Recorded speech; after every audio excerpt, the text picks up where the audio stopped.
দিনহাটা পৌরসভার নতুন চেয়ারম্যান হলেন অপর্ণা দে নন্দী। মঙ্গলবার সকাল নাগাদ দিনহাটা পৌরসভার নতুন চেয়ারম্যান গঠিত হলো। দীর্ঘ কয়েক দশক পর এই প্রথম দিনহাটা পৌরসভা পেল মহিলা চেয়ারম্যান দিনহাটা পৌরসভা। এদিন সেখানে পৌরসভার কাউন্সিলরদের নিয়ে বৈঠকের সর্বসম্মতিক্রমে নতুন চেয়ারম্যান ঠিক করা হয়। এদিন মূলত দিনহাটা পৌরসভায় বিল্ডিং প্ল্যান জালিয়াতি কাণ্ড সামনে আসতেই যিনি চেয়ারম্যান ছিলেন গৌরীশঙ্কর মাহেশ্বরী, তিনি চেয়ারম্যান পদ থেকে পদত্যাগ করার কারণেই দিনহাটা পৌরসভার নতুন চেয়ারম্যান নির্বাচিত হলো। এদিন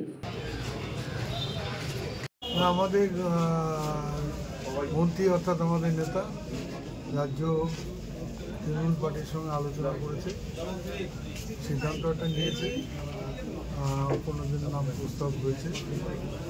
আমি নিজে ব্যক্তিগতভাবে হাউসের সেই প্রস্তাবকে কেউ আমাকে বলেনি, আমি সমর্থন করেছি।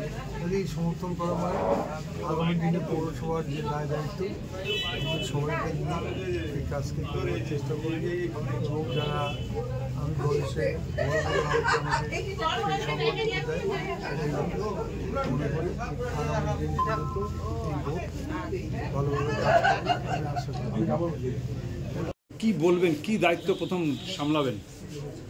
প্রথম কথা হচ্ছে আমি সবার সঙ্গে আলোচনা করব, কাউন্সিলররা আছে তাদের সঙ্গে আলোচনা করব এবং একটার পর একটা যে প্রবলেমগুলো আছে আমি আগে সেটা দেখবো, কি প্রবলেম সব জানি না, দেখে তারপরে যেটা এগোতে হয় সেইভাবে আমি এগোবো।